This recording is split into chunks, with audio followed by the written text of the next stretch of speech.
This is 5 on your side at 6. Focused on you. New information about a homicide inside an apartment complex on Lindell Boulevard. It happened inside of Coronado Place and Tower Apartments, just steps away from St. Louis University's campus. Good evening, I'm Ann Allred. And I'm Mike Bush. Police tell us tonight they are still looking for the shooter. 5 on your side's Diamond Palmer has been digging up information about the amount of times police have been called to the off-campus apartment building. St. Louis police say since January 2022, they've been called to Coronado Place and Tower Apartments at the corner of Spring and Lindell 267 times. The majority of the calls were for suspicious activity, stolen cars, domestic disturbances, and gunshots. The Better Business Bureau giving a D- rating, with a dozen complaints from residents in the last 12 months. Police say they responded to the building once again Tuesday evening around 8 for a shooting. St. Louis University student Ben Schaefer has lived at the apartments for a year. He says he was parking his car when he saw suspicious-looking people enter the side of the building. About half an hour later, I went back to my apartment and I heard what I thought were 2 gunshots right below me. Schaefer says he felt his whole apartment shake. Police say they found a 21-year-old man shot in the chest and recovered drugs and drug paraphernalia from the scene. Schaefer wants more protection, and he says there's only one security guard at the apartment at night, and some of the exterior doors don't have key fob entry. You have a lot of activity on this corner that just isn't focused on, and that can lead to dangerous situations. Students I talked to say if it wasn't for the low price and the proximity to SLU's campus, they wouldn't live at Coronado Apartments because of the amount of crime. People are just going to continue to live here no matter how bad it gets. Julian Harvey, another SLU student who also lives at the apartment, says he doesn't blame the apartment's management for the issues. More about the area and some bigger problems in the city rather than the building itself, but also this doesn't happen at other places where people live around here, so. Reporting in St. Louis, Diamond Palmer, 5 on your side. And 5 on your side has reached out to Graystar, the apartment's management, by phone and email, and they have not responded to our request to comment. Meantime, St. Louis University leaders sent an email to students offering them counseling services if they need it. Right now, police are investigating several break-ins that happened in Soulard overnight. Business owners reported smash and grabs at 4 bars. It was all caught on camera. Though these incidents are obviously upsetting, one business owner says he's more concerned by the police response. 5 on your side's Holden Kerwicki has the story. After more than 20 years in business, Big Daddy's has become a Soulard staple. However, owner John Valiff says that wasn't enough to keep someone from throwing a brick through their window early this morning and helping themselves to the cash register. I woke up to my phone having a lot of missed calls from the alarm company. Around 4:45 in the morning, surveillance cameras caught the moment the 2 thieves broke into Big Daddy's and quickly worked their way from the bar into Valiff's office. We have registers ready for the next day. It's not a lot of money, but they took that and basically trashed the place, broke a bunch of equipment. The suspects were caught on camera taking off from Big Daddy's in this car before they broke into 1860s Saloon, Molly's in Soulard, and Bogart's Smokehouse, stealing a few bottles of booze and returning to Big Daddy's. Came back 10 minutes later, came in the same way. I believe they were armed.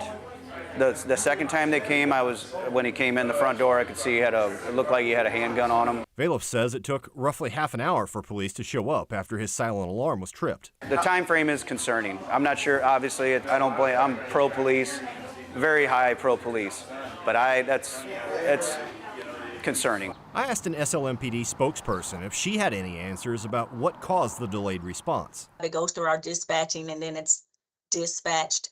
I can't really answer that or how many cars we had in service at that time. It's not normal around here, and it should not, it should not be accepted. Let's just say that. There should be justice for all this, and people should be held accountable for their actions. If you think you recognize those suspects or the getaway car, you're being asked to contact St. Louis Metro Police. For more information, just go to KSTK.com and look for this story under the As Seen on TV tab. Reporting in Soulard, Holden Kerwicki, 5 on your side. A man has been charged for a shooting outside a Hazelwood Quick Trip yesterday. Dejon Clemens is in custody after firing shots from his car at the Quick Trip on Lindbergh. Amazon drivers say they were at the gas station when the shooting happened. They tell us that one of the drivers commented on a woman who walked by. She called her son. That's when Clemens showed up and fired off shots. The Amazon drivers ran inside. No one was hurt. Police say Clemens drove off after the shooting and before being arrested. MoDOT says weather caused them to postpone work on the ramp from I-55 to Bates. The ramp was supposed to be closed for a week starting today. Crews plan to work to update shoulders, curbs, drainage, and guardrails at exit 203. It's part of the Interstate 55 Bridge Rehabilitation Project. No word on when this work will restart. We are in a weather alert tonight, so let's head over to Chief Meteorologist Scott Connell for a look at this wet weather. You know, it is wet, but it's not wicked. We had the big storms farther to the south of St. Louis, and we expected that today down along the Gulf Coast. Here, we had rain pushing into the metro. If you're watching the Cards game, you saw how misty it was through most of the game. And downtown into the metro east, a lot of mist, a lot of light rain. It is starting to pick up across the area, especially just south of St. Louis right now. Here is the latest radar as that rain pushes in towards the metro. We'll keep it in weather alert for a few more hours with that widespread rain, but really the rush hour starting to taper off this evening. Our biggest concern farther south and southeast of St. Louis, where you may end up with more than an inch of rain over some of the farm fields, which could impact farming operations for some of those of you in the agricultural world as we head through the next couple of days if it doesn't drain all that well. But there's a lot of wind on the way too, so that'll help dry us out towards the weekend. See you in a few minutes. The Wall Street Journal described downtown St. Louis real estate as a nightmare. In a piece published this week, the national publication calls out the large number of vacant buildings. Justina Coronel dug into their findings, and as a reaction from leaders and people in the downtown community, she joins us in studio with more. Justina? Mike, and the Wall Street Journal said the city is desperately trying to reverse the, quote, doom loop. But critics say while work needs to be done, this article didn't show the entire picture. It's a headline that grabs your attention. The real estate nightmare unfolding in downtown St. Louis.